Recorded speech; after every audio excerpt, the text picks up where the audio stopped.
il est de bon ton que la trêve s'arrête aujourd'hui et que les gens ne poussent pas, même pas les gens, c'est une personne. Il y a eu 12 candidats. Pourquoi c'est un seul candidat avec un apprenti sorcier tapis dans l'ombre qui appelle à brûler, à descendre dans la rue? Vous savez, suivez mon regard. Pourquoi c'est un? Donc, ceux qui ont voté Cabral-Lévy ne sont pas le peuple. Ceux qui ont voté Ndamdouya ne sont pas le peuple. Ceux qui ont voté majoritairement le président de la République ne sont pas le peuple. De quel peuple parle-t-on? Donc, c'était important que les présidents d'associations, dans les forats qui existent, mettent un appel à la paix, mettent un appel à nos enfants d'être pas les ambassadeurs de la paix, mais les gardiens. Vous savez comment un gardien veille sur son bien, ou sur le bien qu'on lui a confié. Le Cameroun, c'est un bien que nous ont confié nos ancêtres, que le président de la République a maintenu dans la paix, malgré les menaces fréquentes de déstabilisation pour des raisons de pouvoiristes. Il est important que nous aussi, on préserve ce Cameroun, ce beau Cameroun, que le chef a embarqué vers son développement durable, visible. Ces mamans vont parler aux enfants ce soir pour que l'appel maladroite et de déstabilisation de notre pays de dimanche soit un échec. J'en profite d'ailleurs pour parler directement à la jeunesse camerounaise. Oui, mes chers jeunes, soyez fidèles, soyez reconnaissants à ce qui est fait par le président de la République pour vous. N'acceptez pas que ce pays qui vous appartient, que nous allons vous laisser, soit dans le feu. N'acceptez pas de payer l'ascension de certains pour être président. Mais pourquoi cette démocratie pose tant de problèmes au Cameroun? C'est la question. Peut-être que c'est la façon de l'appliquer. Voilà. La façon de l'appliquer. N'oublions pas que nous disons ici que le Cameroun est un pays à part. Le Cameroun n'est pas comme les autres pays. Peut-être qu'il est temps de trouver un juste milieu pour définir notre façon à nous de faire la politique.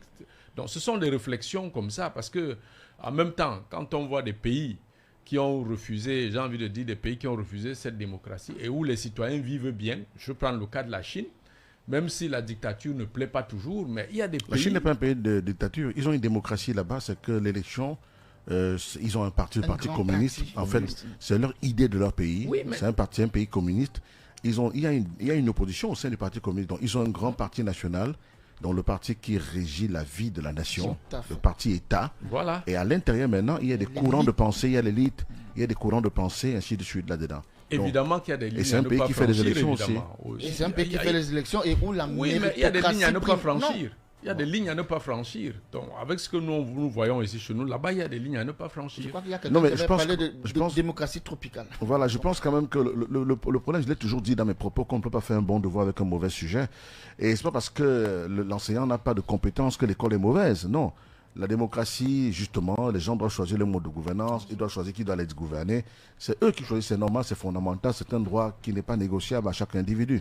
Maintenant, c'est la façon de la faire, de l'appliquer. C'est comme, je veux vous dire une chose, la même chose, le même raisonnement, je le porterai dans le journalisme. Vous avez, nous, quand on était tout petit, le journaliste fait partie de l'élite de la société. C'est-à-dire qu'être journaliste, dans mon quartier à New Delhi, il y en avait un. Il était de la presse écrite. C'était le chouchou des papas du quartier. Parce que tout le monde disait, mais ce monsieur-là, il écrit des choses que tout le Cameroun lit. Donc tous les parents voulaient qu'on fasse journalisme. Vous allez voir aujourd'hui qu'il y a beaucoup de gagnants de mon secteur qui sont entrés dans le journalisme. Donc c'était... Jusqu'à créer même une presse. Voilà, c'est chaque acteur qui honore son domaine d'activité, qui donne de la valeur à ça. Et puis nous, on regardait ce papa, on était tellement content. C'était un journaliste, il écrit, les gens lisent. Après, plus tard, on a connu Maurice Timini. Les papas disent que, tu vois le monsieur là, il parle, tout le monde écoute. Ah bon? Oui, il parle, tout le monde écoute. C'est Maurice Timini. J'étais tout petit quand je commençais à côtoyer Maurice Timini. C'est-à-dire que les parents, il avait une bière ici, une bière par là. Tout le monde était content de parler à un homme qui parle, la nation écoute. Et nous, à ce moment-là, nous voulions tous devenir des journalistes parce que Mais aujourd'hui, vous avez des parents qui disent que mon enfant journaliste, ce que vous faites là, parce qu'il y a des gars qui sont entrés dans le métier, avec leur éducation, avec leur perception, avec leur formation approximative, et qui ne respectent ni la déontologie, ni même le bon sens civique, et qui font n'importe quoi. Ça, c'est à la radio du matin au soir, crient, mettre les caleçons des gens dehors, les choses qui n'ont rien à voir. Alors, ouais, à un moment donné, ça porte atteinte à l'honneur de la profession, et puis ça dévoie un peu la perception qu'on a du métier. Mais est-ce a dit que le journalisme, justement, le journaliste, il n'y a pas de démocratie sans presse libre, sans journaliste responsable. Il n'y a pas une société qui peut évoluer sans la presse, une presse qui est forte. Regardez que dans tous les pays où on a affaibli la presse, le pays est quelconque parce que le dirigeant a peur du bruit. Le pouvoir a peur du bruit, c'est clair. Le pouvoir a peur du bruit. Si il n'y avait pas... c'est quoi ces fonctions fondamentales journalistes à dehors de ces missions? Il y a les fonctions, il y a les missions. C'est justement d'enquêter, hein, c'est de dénoncer, c'est de surveiller. Surveiller qui? On a promis qu'il y aura un pont à Makepe-Misoke d'ici 2 ans. Est-ce qu'on a eu le pont? Non, allez, c'est un sujet d'actualité. Il faut en parler. Pourquoi il n'y a pas eu le pont? Parce que le pouvoir a peur du bruit. Et parfois, c'est ce qu'on dit trivialement, ça veut dire quoi? Si les gens n'en parlent pas, chacun fera ce qu'il veut. C'est un peu comme la justice, la sentinelle de la société, qui permet aux gens de réguler le fonctionnement, leurs interactions quotidiennes entre elles, les personnes. Donc, aujourd'hui, la démocratie, est-ce que c'est une bonne ou une mauvaise chose? Elle n'a pas été. Ailleurs, elle a montré qu'elle est une bonne chose. Mais comment on l'applique chez nous? C'est la démocratie, chacun a sa façon. C'est comme le journalisme, chacun a sa façon. Tu vois un cadet qui fait des dérives journalistiques, tu dis, mais petit, vraiment, je t'ai écouté hier, hein, mon cher confrère. Il dit, mais tu m'apprends mon métier. Hein? Il y a un gars qui a dit un jour à Constic, à Grand Fedez, nous ça, on parle tous dans le même micro. Bon, aujourd'hui, sauf qu'il a disparu de la circulation parce qu'on a dit que là... Depuis le jour où il a dit ça. Depuis le jour où il a dit ça, il a disparu du métier. On a dit, ok, tu dis ça à Constic, mais tu sais à qui tu parles, il dit, oh, on parle dans le même micro. Ouais, quand quelqu'un a cette perception, et c'est justement là où je voulais venir sur la perception que les gens ont de l'État, la perception que les gens ont de la démocratie, la perception que les dirigeants ont des dirigés, la perception de ce que les dirigés ont des dirigeants. Ce sont des choses qu'il faut clarifier dans une société tchoukou-tchoukou comme celle du Cameroun, où ça va dans tous les sens. Parce que les gens entendent à leur façon. Mais justement, il faut des guildes, il faut des guides pour leur dire, voilà où on va. Je vais vous raconter une théorie simple sur la perception.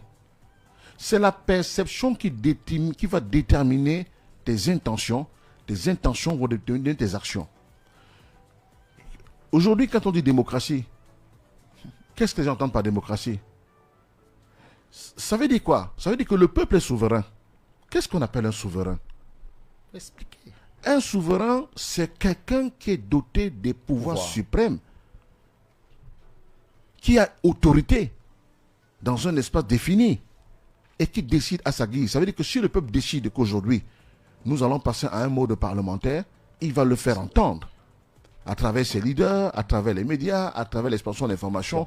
Expliquer aux gens c'est quoi si on décide que maintenant on va passer à la monarchie, qu'est-ce qui empêche au Cameroun de devenir une monarchie?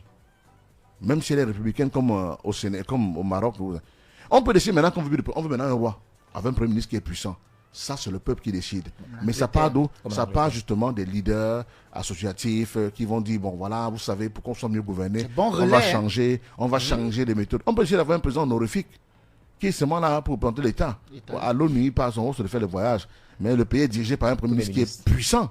Tout comme on peut donner le pays à un président tout puissant, avec un premier ministre inexistant, c'est-à-dire qu'il est seulement là, mais il n'y a rien dedans. Comme dans un pays. Comme dans un pays voisin où on a carrément supprimé le poste. D'ailleurs, quand on a supprimé le poste, on est revenu dessus. C'est-à-dire qu'il n'était pas si important que ça. Vous voyez un peu. Donc maintenant, je prends le cas de cette perception. Il y a un joueur religieux, pour résumer tout.